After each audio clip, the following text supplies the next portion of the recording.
అందరికీ నమస్కారం. ఇది మా పెదనాన్న సంతకం పెట్టిన దస్తావేజు. అక్కడ మా నాన్న లేడు, ఇక్కడ మా పెదనాన్న లేడు.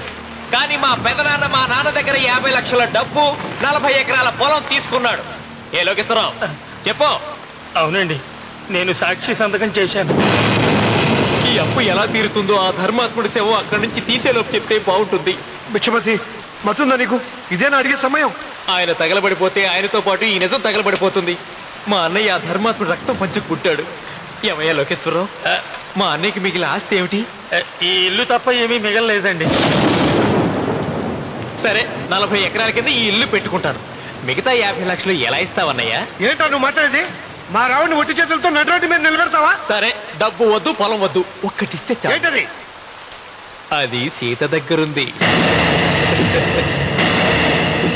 అది ఇస్తే 50 లక్షల బాకీ రద్దు చేసుకుంటా. సీతారత్నం పుట్టింటి వాళ్ళు పెట్టిన 7 వారాల నగలున్నాయి.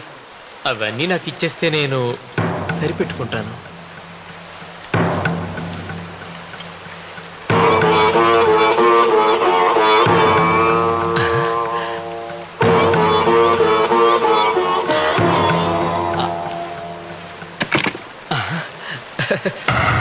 అదేమిటి, నీ మెళ్ళ ఉన్న మంగళసూత్రం బంగారం కదా, అది కూడా తీసిపెట్టు. అన్నయ్య తీసేమని చెప్పు. రేయ్, నువ్వు కట్టాల్సిన తాళి మా రావుడు కట్టాలని ఖచ్చితంగా కదా ఈ పని చేస్తున్నావు? తప్పు మాట్లాడుతున్నావు శాస్త్రి. నాకు ఆ తాళి అక్కర్లేదు, ఆ 50 లక్షలు కట్టమను. మీకందరికీ చేతులెత్తి మొక్కుతున్నారు. ఒక ఐదు ఇల్లాల ఐదోతనాన్ని కాపాడండి. మీకోసం తన సర్వస్వాన్ని మీకు దానం చేసి కొడుకును ఒట్టి చేతులతో నిలబెట్టారు మా శివరామకృష్ణ గారు. మీరందరూ ఇంటి మూలంగా లాభం పొందిన వారే. ఆ ఇల్లాను మంగళసూత్రం తీయకుండా కాపాడండి. దయచేసి మీకు కొంచెం సహాయం చేయండి. పంతులు, నీకేమైనా సిగ్గుండగా? కడుపుకు అన్నం తింటాడావా, గడ్డి తింటాడావా? దానం ఇచ్చినటిది తిరిగి పీక్కుంటావా? నీ అమ్మలో కలుగాల పెట్ట. ఊరికేనే ఇచ్చాడా? పుణ్యం కోసం ఇచ్చాడు. చచ్చాక తిరిగి ఇవ్వమంటే ఎలాగండి? ఎవడు దానం చేయమన్నాడండి?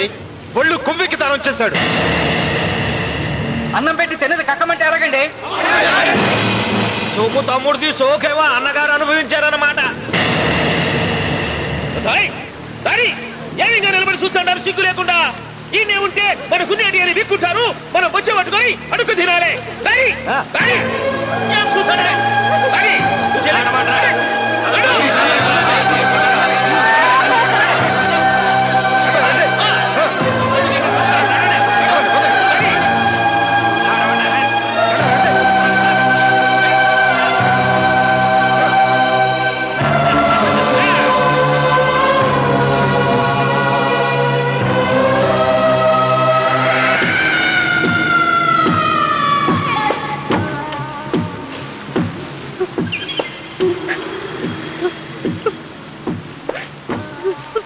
అమ్మ సీత, భిక్షపతి, మా వియ్యంకుడు బాకీ ఉన్న 50 లక్షల డబ్బు 40 ఎకరాల పొలం నీకు నేనిస్తాను, సరేనా? సరే.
దేవుడా? ఆయన దేవుడే అయితే 24 గంటలు శివ పూజ చేస్తూ దానధర్మాలు చేసిన మా నాన్నకు దిక్కులకి సవరిస్తాడా? దేవుడి పట్ల అపచారం చేయటం మహాపాపం రా. దేవుడిని ఎన్నాడు మనం చేసుకునే ఆత్మద్రోహం. అసలు దేవుడే లేడు. దిష్టి బొమ్మలాగా నా ఇంటి ముందు ఆ శివలింగం ఉండడానికి వీల్లేదు. తప్పో మీరు ఆ శివలింగం జోలికి వెళ్తే నా ప్రాణాలు తీసేసి వెళ్ళండి. నా భర్త దేవుడికి అపకారం చేయడం ఈ కళ్ళతో చూసే కంటే మీ కళ్ళ ముందే చచ్చిపోతాను. నన్ను చంపేసేయండి. నీకు ఇంటి ముందు శివలింగం దేవుడా, నాకు మాత్రం నల్లరాయి. ఈ రోజు నుంచి నేను ఈ వీధి గుమ్మ నుంచి నడవను. ఆ నల్లరాయిని కన్నెత్తి చూడను. ఆ పెరటి గుమ్మమే నాకు వీధి గుమ్ము. ఇది అంగీకరిస్తుంది. నువ్వు నమ్ముతున్న దిష్టి బొమ్మ కోసం కాదా, ఈ కోసం. లక్ష్మి వచ్చింది. ఇంకా సీతారామాలి. భిక్షపతి గారు తీసుకున్నది 40 ఎకరాలని, మిగతాదంతా కుట్ర అని, ఆ కుట్రలో నాకు భాగస్వామ్యం ఉందని రామన్న గారికి తెలిస్తే నన్ను చంపేస్తారండి.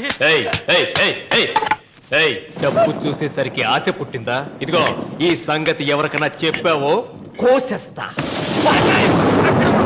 భిక్షపతి, నువ్వు నాశనం అయిపోతావురా, నాశనం అయిపోతావు.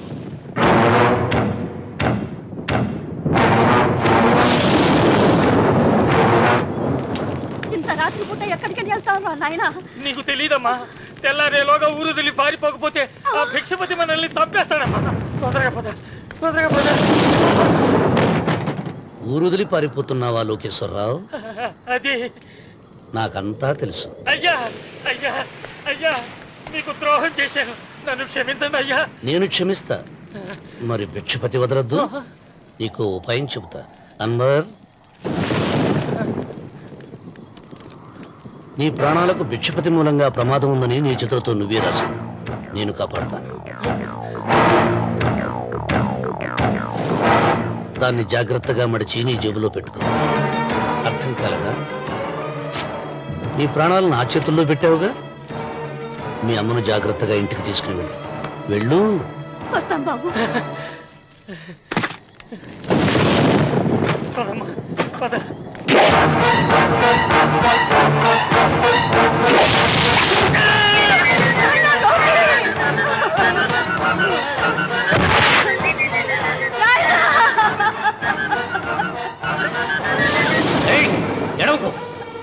ఎడవకో.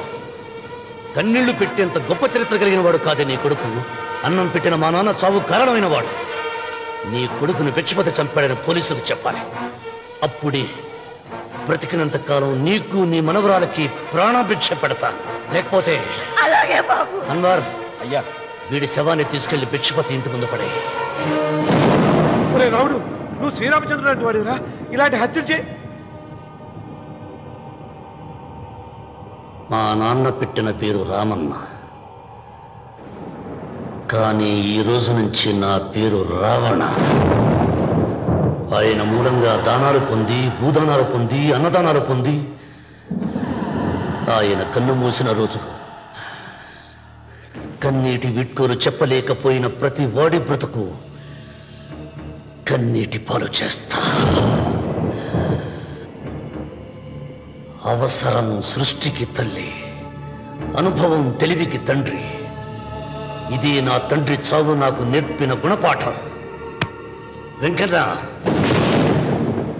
ఆయన దానం చేసిన వేలాది ఎకరాలు తిరిగి తెస్తాను.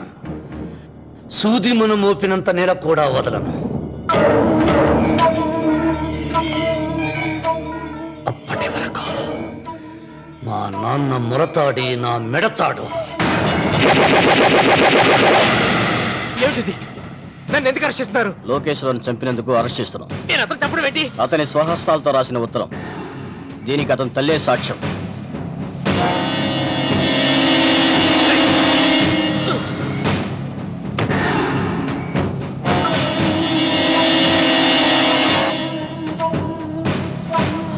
పద.